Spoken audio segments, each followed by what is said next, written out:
Reality check. Making the best of the situation. I just started reading Mike Sorrentino's book with Andy Simons, How I Overcame Addiction, Loss, and Prison. The book is really enthralling. Yes, I am a Jersey Shore fan and a Jersey Shore vacation fan, but this book has really got me sucked in.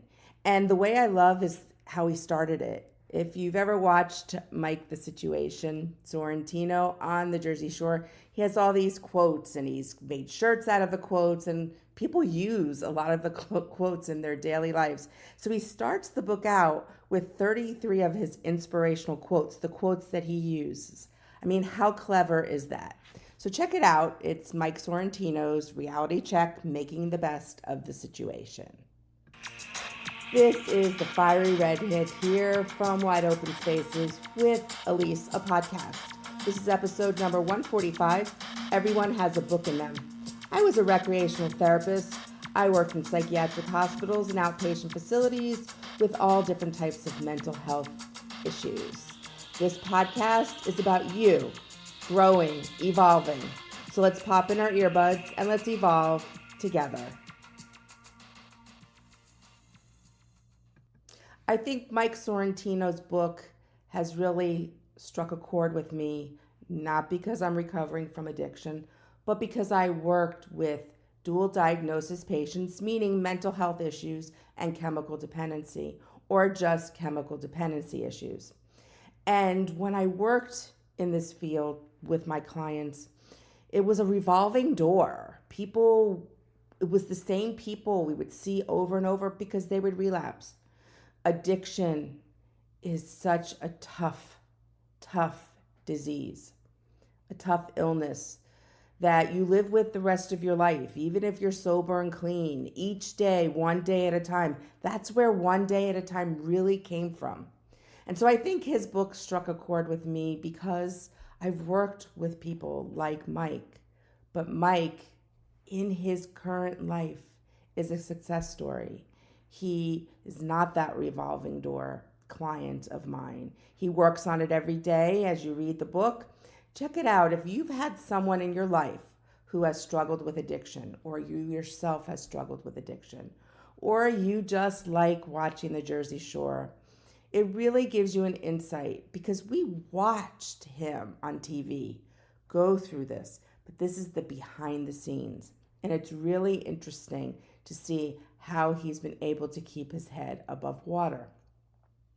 And so that leads me into the title of this podcast. Everyone has a book in them. I mean, Mike Sorrentino, when he was growing up, as you start to read, you never thought he'd be a published author on the bestseller list. He had a book in him. Yes, he's famous. So yes, does that make his book become more successful? Absolutely. But when Judy Blume wrote her book, Are You There, God? It's Me, Margaret, years ago, did she ever think that she would touch millions of teens' lives, including mine? I loved Judy Blume. But when she was sitting down wherever she was writing Forever and Are You There, God? It's Me, Margaret, and Flubber and all the others that she's written, did she ever know how her name and her books would go from generation to generation? I don't think so. I don't think she realized the impact. And now, all these years later, a major motion picture. Are You There, God? It's Me, Margaret. And so Judy Blume had a book in her. Jen Sincero, I've talked about. You Are a Badass. How to stop doubting your greatness and the art of living an awesome life. Well, when she wrote this book, did she know that she would have a button that you would push that says badass on it and has different quotes of her voice talking? Did she realize that her book would be a bestseller? No, because everyone does have a book in them, and not everyone knows if it will take off, if it will be read, if it will be understood. But that's the point. Some of the greatest authors didn't know what writing a book would do for their lives. And so that's where I want to start with you today, because I know you have a book in you. You don't have to have trauma or great despair or loss or being in a bad relationship to have a book in you. Our lives evolve, and if you're a youthful listener, well, you really may not understand it quite yet. And I didn't. I looked at life almost as if it was flat. What was in front of me was what existed. I didn't look beyond that. I didn't see how I would evolve and how I would change and who I am now compared to who I was then. And so as you get older, the aging process can be embraced. Sometimes it's hard to look in the mirror, seeing that younger face that I feel in my head not be there anymore. But the change in my looks has been the changes that I've gone through over the years. They may not be as dramatic as others, but I have a story and I've evolved and I have different life situations. And I kind of break my life up into almost like chapters. And each chapter of something that has happened to me, what it's done to me, how it's changed me, how it's made that flat way of perceiving the world with depth and color and darkness and lightness. And so that's about evolving. And you're here to evolve with me today. And there's no better way to evolve than to write a book.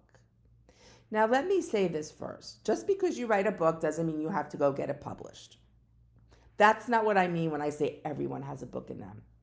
For me, it's a bucket list item. I will write a book someday. It's just something I've always wanted to do. Nailing down what aspect of my life that I want to create this book from is still the unknown, but it's a bucket list item. For some of you out there, you're saying, I never want to write a book. I have no desire to write a book. I even hate reading books. I get it. I really do. But there is a magic that takes hold when we write. Things come out of us when we write. You'd be amazed how creative you can be when you write. Now, at this very moment, you might be saying to yourself, I've got nothing to write about. And who would want to hear it? Who'd want to read it? Well, you don't know until you memorialize it down, either in your smartphone or down on paper. I do a little bit of both. Thoughts that I have random go right onto my smartphone because that's always with me. But when I'm out and about writing a blog in a coffee shop or sitting at my desk, I like to write in my journal or notebook. And so I memorialize my thoughts in two different ways. And yes, journaling. I know some of you cringe when I say journaling, but I don't mean that journaling has to be all about your feelings. Yes, if I was seeing you as your therapist and you my client, I might tell you to journal based on what you were going through in your past or your future or your current life. But I'm talking about journaling thoughts, free-flowing thoughts and ideas. You know, the kind of thoughts that you have when you're driving a car. You have these like random thoughts, right? Maybe you're walking in the market, grocery shopping, and you have these random thoughts. Maybe they're provoked by what you see on the shelves or the people you might be observing. Did you ever have those sleepless nights or the night where you kind of wake up at 2 a.m. and you can't sleep and you're staring at the ceiling and then you have thoughts? Some of us have our most creative thought process in those moments. I know I do. Thoughts that kind of just flow and I don't know quite where they come from, and it may be because I just woke up and kind of not being influenced by my surroundings and the stimulus. It's quiet, staring at that ceiling, and I have thoughts. But most of the time I go to sleep, and when I wake up, those thoughts are gone. I don't even try to remember them, or I can't. And so those are the moments when your smartphone comes in handy. If you're sitting somewhere and you can journal it. I know for most of you, it will be your smartphone. Write those weird, random thoughts down. That's where I have my most creative moments. Now, obviously, driving, I can't. I have to hope that I can, when I pull over quickly, when I park my car, put them into my notes. Give your notes a title: random thoughts, thoughts in my head, whatever. Make it creative, make it fun. When you read back these random thoughts, there might be a connection, like a chain that ties each of these thoughts together. And in that chain creates a thought flow, possibly of writing a book, a title of a book, maybe the start of an idea of a book. See, our brains are so overloaded on a daily basis that when you're in a grocery store, you're pushing that cart, you're looking around, you have in your head or a list, physical list of what you need to get. By the way, I hate going to the market. Very anxiety provoking for me. I have no idea why. So for those of you who are in the grocery store pushing that cart, just making your way through the store, thoughts happen because you're not really thinking about much. And this is where the creative flow happens.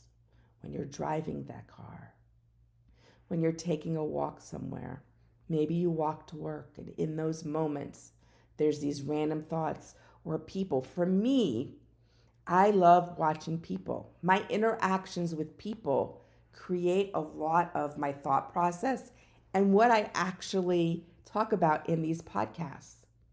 So thinking about everyone has a book in them, well, I made my way to my local Marshalls to go get a journal. I found this fantastic journal. Let me grab it here.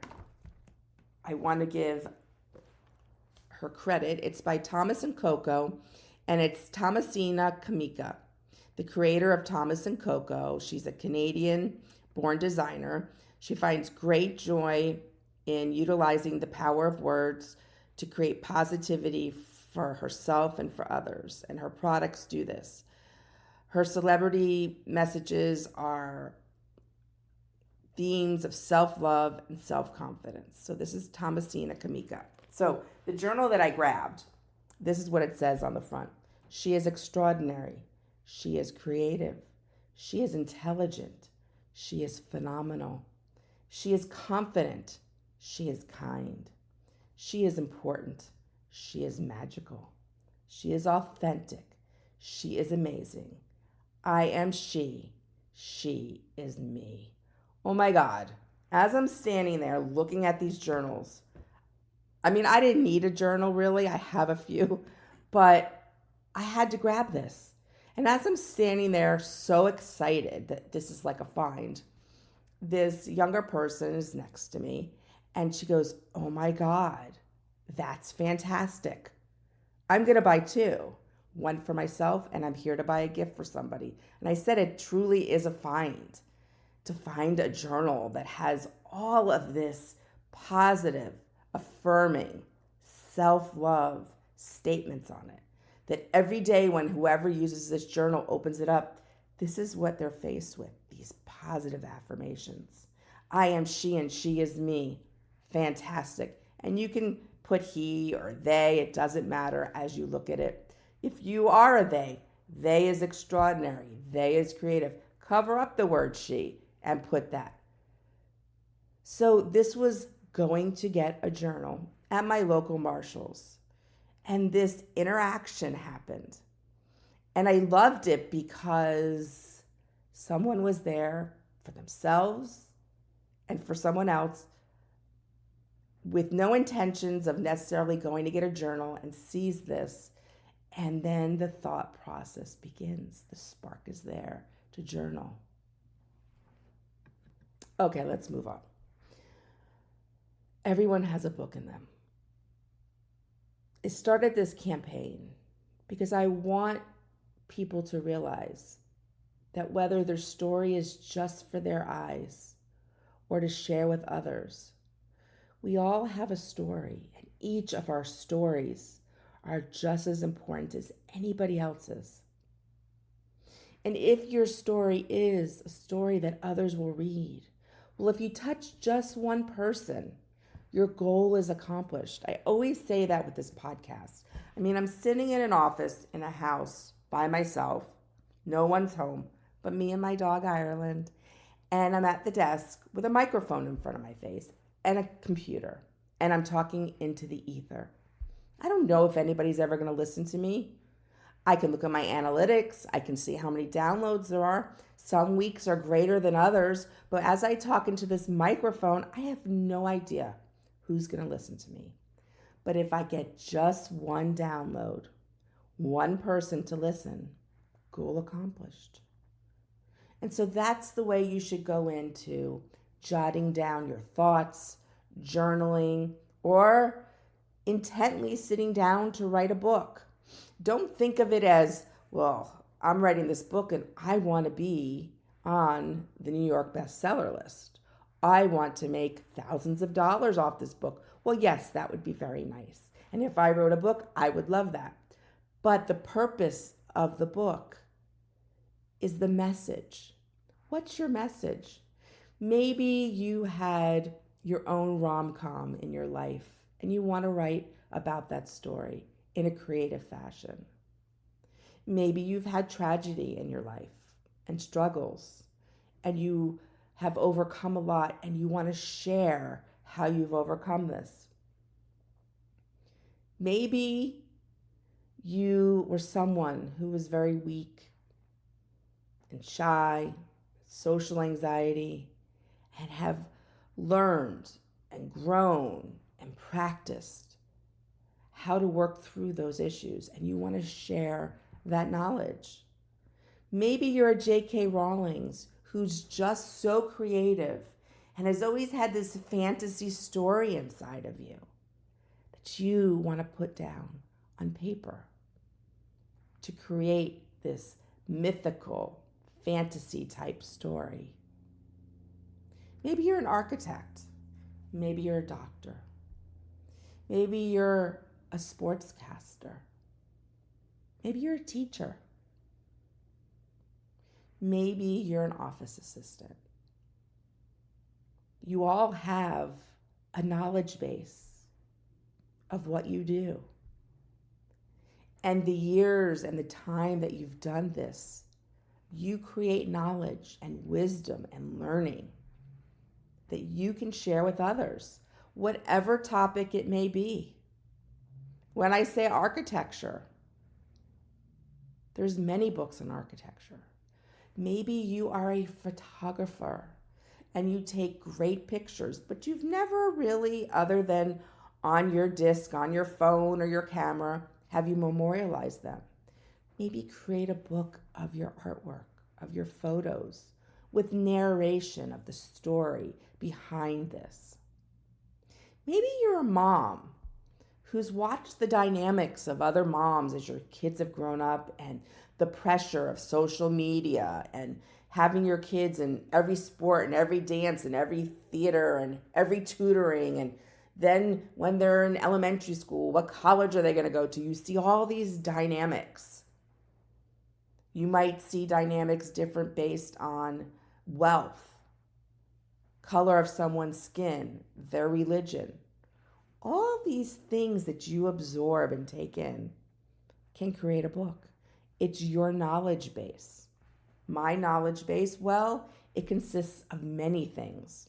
I could write a book on many things because, like I said, parts of my life are put into chapters. I mean, I was boy crazy. I could write a great teenage novel based on my feelings and what I went through as a teenager, if that's what I was interested in. I also went through a cancer scare with malignant melanoma when I was 26 years old. Well, that's a reckoning and facing your mortality. I went through divorce. I remarried. I worked in the psychiatric field. I live in a town where there was a mass shooting at the high school. I've lost my father. My kids are off in college and I'm an empty nester. Are you getting the point? Do you see the chapters of my life? You have chapters of your life that are good, bad, ugly, beautiful, magnificent. Memorialize them, whether it's for your eyes only or who knows as you read back. If you need assistance with writing, that's fine. There are plenty of people out there that assist. Many famous people don't necessarily write their own books, but they assist in writing it. And they have someone kind of organize it in a way that flows. So, when we think we have this like free flowing thought process, and of course it has to be put into some type of organizational fashion, just like this podcast. I have an idea and I know where I want to take it. It has to be organized. So if you need assistance, get assistance. There's writing classes out there online. There are courses that you can go on how to write a book. Now, this is, of course, for people who have always had that bucket list item like me on how they want to write a book. And in turn, I will. I have many of notes. I have many of things. It's when I'm ready, when I feel like I'm ready to put that together into the binding of a book. But maybe you're ready, or maybe you want to start this journey. You'll be amazed at what comes out of you. And even those creative, odd thoughts that happen in the middle of the night sometimes can be genius if you memorialize them on your phone. If they aren't just a fleeting thought that just goes into the ether. You've heard many times like a new invention comes out and you go, I thought about that 10 years ago. I just never did anything about it. It's the same kind of concept. When you have these random creative thoughts, who knows where they could take you? Maybe it's just enlightening yourself that it's time to make a change in your life, in relationships, in job, and family, whatever it is. But start to document your thoughts, even if it's not about having a book in you. Document your thoughts. You will gain insight into yourself, into your world, into the people in your world, and you may identify things that need to change or things you want to expand and grow on. You see, it's all about evolving and getting to know yourself. I have red hair. I hated red hair. I hated everything about my red hair. Oh, you're strawberry blonde. Oh, it would get darker as I got older. And then it became this weird blonde. And now it's back to red. And it would constantly change whether I was in the sun too much or whatever. And I hated my red hair. I felt like I was this, nobody was going to like me. No boys were going to like me because I had red hair and blue eyes and lighter skin and freckles. The typical kid that nobody really likes. I would never wear the color red. I never embraced the color red, which I absolutely love now. And ironically, the name of my company is Fiery Redhead LLC. Because this trauma of being a redhead as a younger person and trying as I grew older to work with it and change its color and try to get rid of it, I started to realize redheads have these great traits. And one of them is they don't get gray till they're much older. So I began to embrace the red, hence the title of my company, Fiery Redhead, because that's what I am. But it took all that time of my youth and hating the color of my hair and trying to change it in every which way but loose to now embrace it, to make it the name of my company. The Fiery Redhead. That's who I am. My personality is fiery and the hair on my head is fiery. So I just wanted to share that with you to show you the evolution on how you can take things that have been in your past and create something magical from them, like Fiery Redhead LLC. Go to my Instagram account, Wide Open Spaces with Elise. Elise is spelled Ilise. Or go to my Facebook account. I even have a TikTok account. I started this social media campaign. Everyone has a book in them. And I'm sharing different things to kind of elicit that spark in you to want, to start, to express your feelings in word form, on paper, on your phone, on your computer, to expand your horizons and maybe share your story and your voice with others. Like Mike, the situation. Think about how many people may just get clean or want to get clean. See that there's hope to have a healthier, more productive life by reading his work and what he went through. Think about it. Everyone has a book in them. Thank you so much for joining me at Wide Open Spaces with Elise and for listening to me, the Fiery Redhead. Go out and explore all those wide open spaces in your world. Remember, positive thoughts always create positive energy. Thank you for listening and evolving with me today. And until next time, my friends, ciao.